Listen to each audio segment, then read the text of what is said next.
સાબરકાંઠામાં વિજયનગરનું નામ બોલવા જઈએ, સાંભળવા જઈએ તો બહુ સારું લાગે, પરંતુ વિકાસની વાત કરીએ ત્યારે એનું લેવલ તમને ખબર જ છે. અને હવે આપણે છતરિયાથી માંડીને વિજયનગર મેન બજારમાં થઈને જે રોડ ડેપો સુધી જાય છે, એ રોડ આરસીસીનો બહુ મુશ્કેલથી નવો તો બન્યો છે, પરંતુ એની આસપાસ જે નાળી છે પાણી જવાવાળી, એનું કામ હજુ પણ પૂરું થયું નથી. એના કારણે બસ પણ ત્યાંથી જઈ શકતી નથી.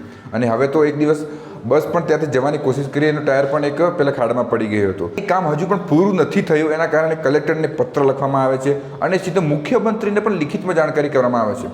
તો વિચારો કે આટલું કામ પૂરું નથી થયું, એના માટે મુખ્યમંત્રીને પણ લેટર લખવો પડે છે. બોલો, આ પરિસ્થિતિ આવી ગઈ છે. અને હવે આપણે તો રાજકારણથી બી કોઈ મતલબ નથી અને કોઈને કોઈ મતલબ નથી, પરંતુ આપણે સમજવાની કોશિશ કરીએ કે આવું કેમ થાય છે. આપણા આ જ ઇલાકામાં આટલો પ્રોબ્લેમ કેમ થાય છે કે લોકો પૂરું કામ કેમ કરતા નથી અને સારું કામ કેમ કરતા નથી. દેખો, સૌથી પહેલી વાત તો એ છે કે કોઈ પણ કામ સારું કરવું હોય અને બેસ્ટ કરવું હોય તો આપણી નિયત સારી જોઈએ, તો ગમે તે કરીને એ કામ સારું થાય.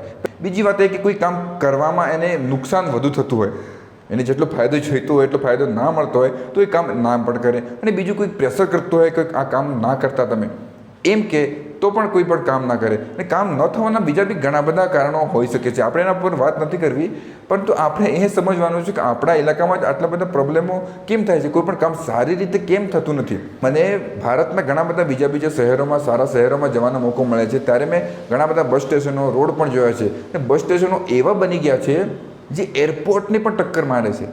અને આપણે તો ખબર જ છે એનું કારણ શું છે મને ખબર નથી.